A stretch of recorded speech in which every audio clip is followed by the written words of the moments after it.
O que quer dizer 2.300 tardes e manhãs e o santuário será purificado. Essa profecia está no livro de Daniel e nós vamos passar ali em Daniel 8 para entender o que Daniel está profetizando para o povo de Deus. Olá, queridos amigos, sejam muito bem-vindos aqui no nosso canal Rasgando o Véu.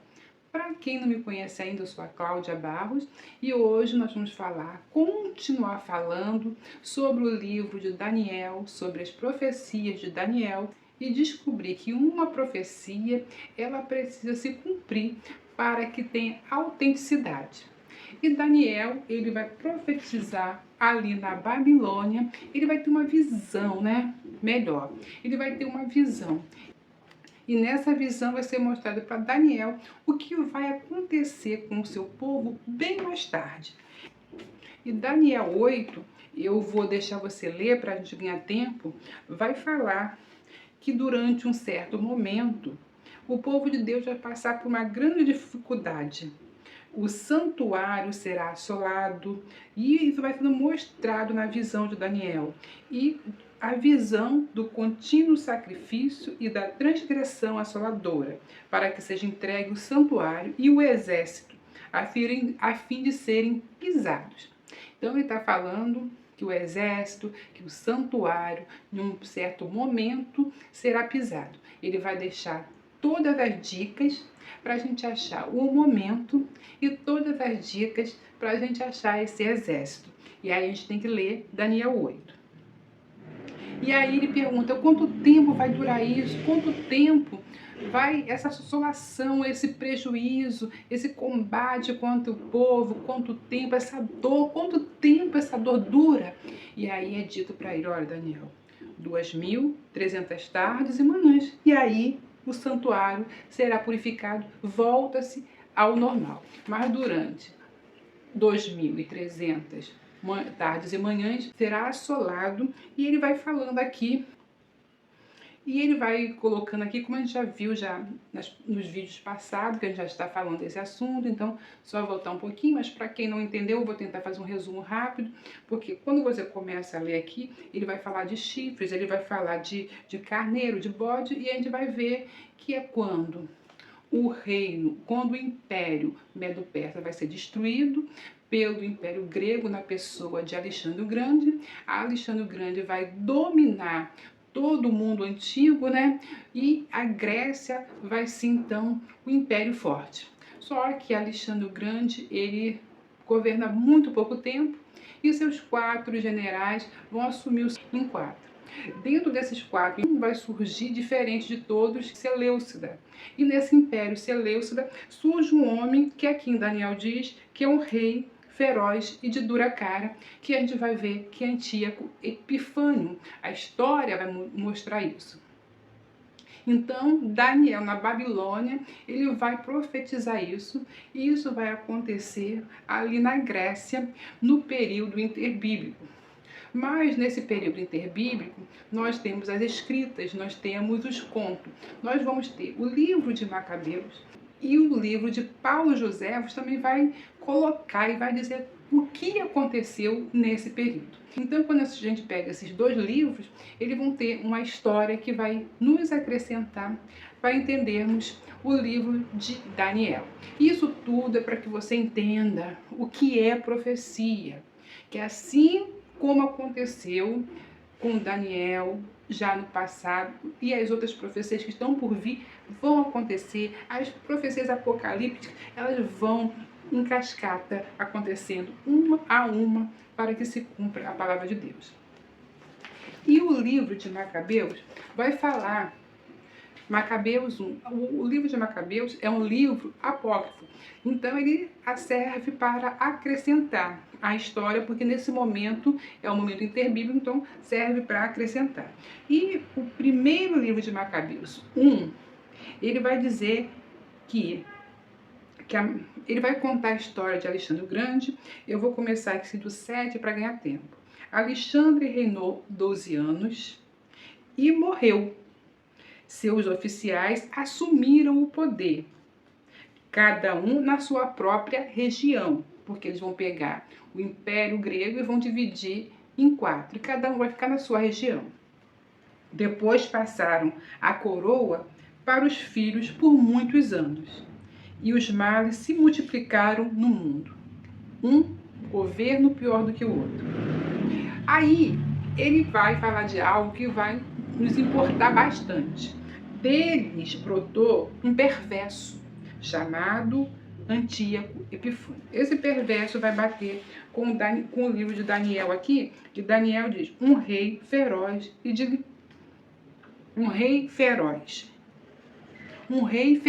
cara. Então, é o mesmo. Lá a gente sabe que é um rei feroz, a gente não sabe ainda quem é esse rei feroz. Mas aqui, já em Macabeus, nós sabemos, ele já tem nome. É Antíoco Epifânio. Filho do rei Antíoco. Ele estivera em Roma como refém, mas no ano 137 da dominação grega, tornou-se rei.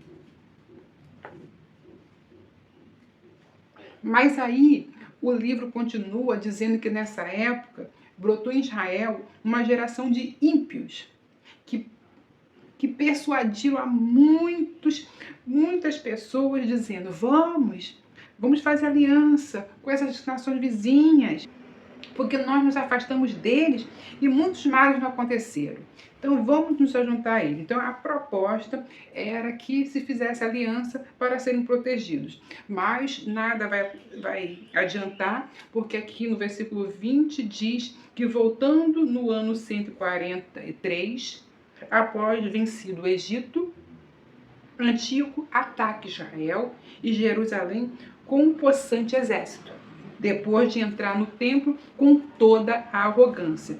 E lá vai dizer que ele é um rei arrogante, né, em Daniel.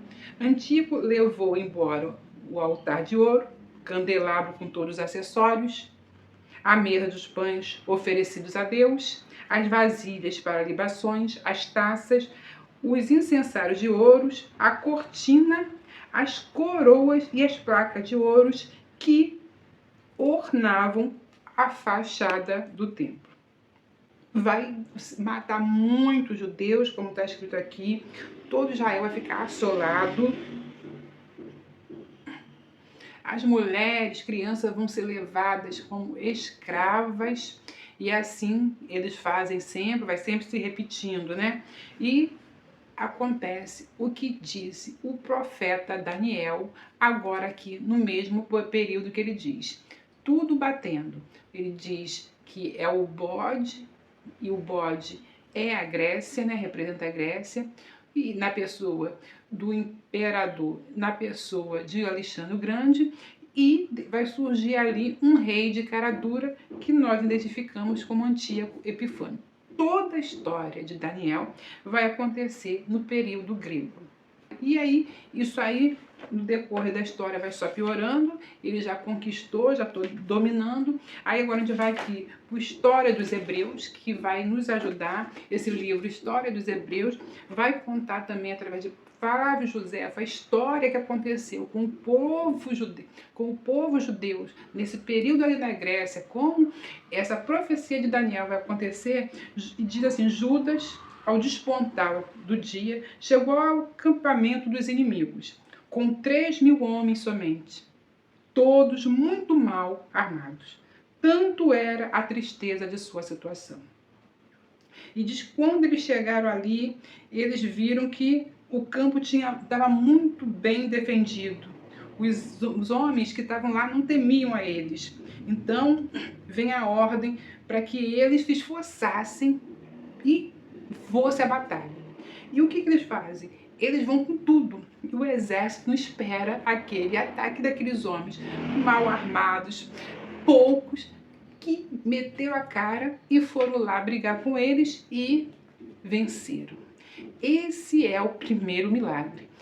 Pouquinhos homens mal vestidos, mal cuidados, sem armas, conseguem vencer um exército poderoso de Antíoco Epifânio.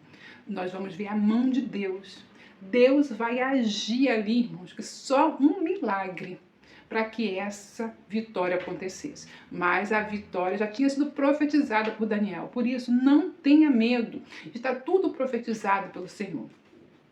Quando eles viram a mortandade, a derrota do exército do rei e o campo incendiado, não teve dificuldade de imaginar o que havia acontecido.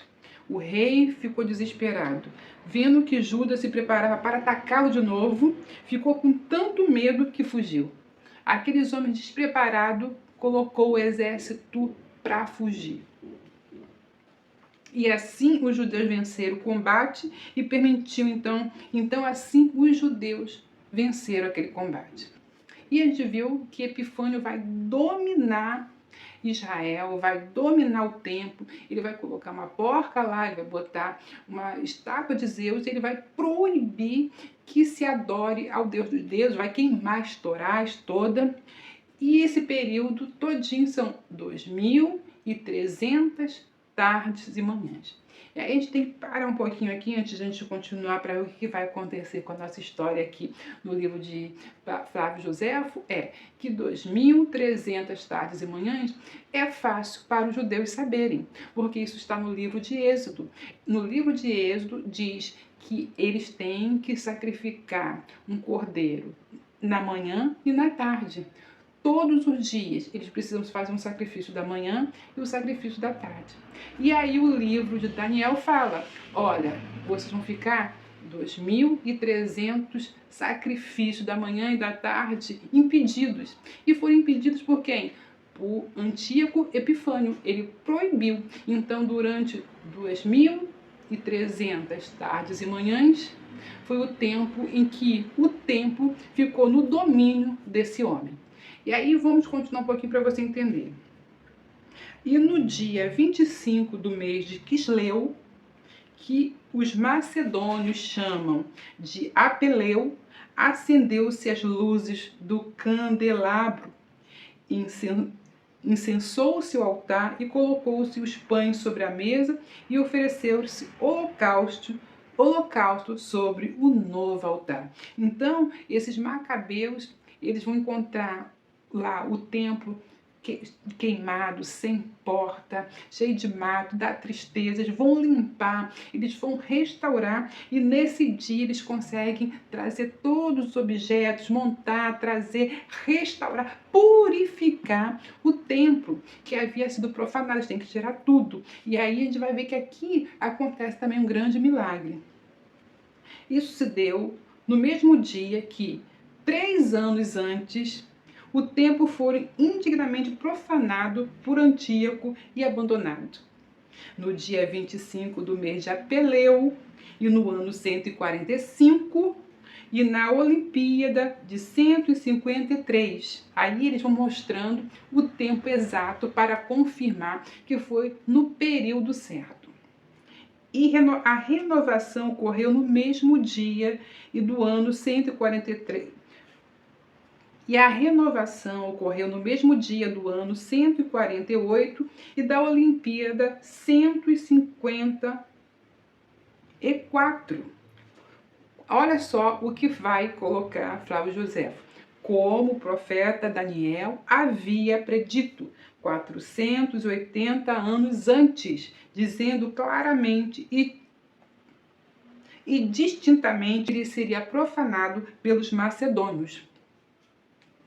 Então, justamente o tempo que Daniel profetizou está ainda sendo ressaltado por ressaltado por Flávio Joséfo, que foi o mesmo período. Nós não vamos fazer conta sobre isso, porque não é um intento aqui. O intento é você entender a profecia de Deus se cumpre. Ele falou para o profeta Daniel: quanto tempo vai durar essa assolação? Quanto tempo vai durar essa abominação?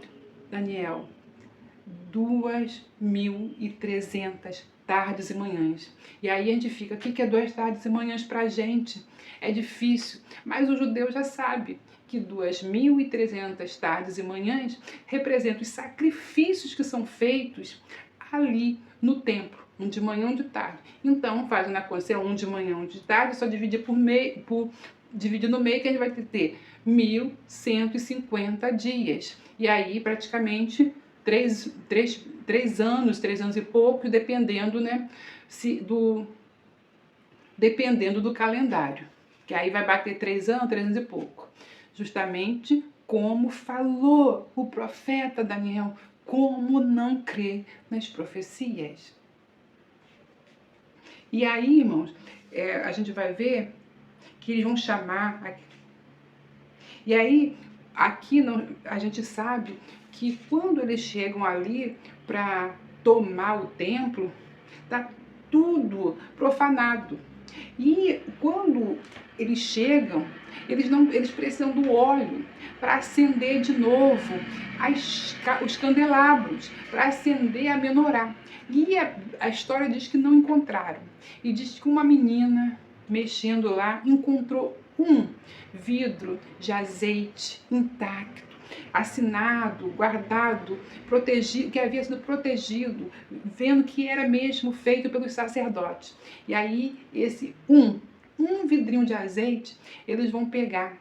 E aí eles vão pensar assim, não dá para fazer azeite, leva 8 dias para o azeite ficar pronto e tem que ser feito ali pelo sacerdote cumprindo a lei. Só tem um. E aí eles pegam a si mesmo, acendem a menorá com um vidro de azeite que só duraria para um dia. O vidrinho de azeite que ia durar apenas para um dia. Deus é fiel. O azeite que ia durar somente um dia manteve as lâmpadas acesas durante 8 dias. O azeite de um dia durou 8 dias. E é chamado milagre das luzes. Hoje a gente vai ver, chama-se Festa das Luzes, porque segundo a opinião, essa felicidade foi como a luz agradável que dispersou as trevas. Então, eles vão festejar, e é chamado Festa das Luzes, hoje é chamado Hanukkah. Então, hoje, os judeus, eles festejam essa festa de Hanukkah por causa desse milagre que aconteceu ali com o povo de Deus. E a gente pode comparar o Hanukkah com o Purim. Purim é a festa onde a rainha Esté conseguiu defender o seu povo e Hamas, que queria exterminar o povo judeu, acabou sendo o seu fim ali. E aqui na profecia, né, que vai acontecer na festa de Hanukkah, o povo consegue a purificação do templo, como foi dito pelo profeta Daniel. Então eu quero só que você veja como as profecias vão se cumprindo, a gente vai usando a história também para abrir os nossos olhos. Meus amados irmãos, aí tem vários vídeos passados sobre o assunto. Eu vou deixar alguns no link para você se localizar. E não esqueça de deixar aquele seu joinha, compartilhar e deixar seu comentário que ajuda muito aqui no vídeo. Espero que você tenha gostado desse vídeo. Fico com essa palavra. Até o próximo, se Deus quiser.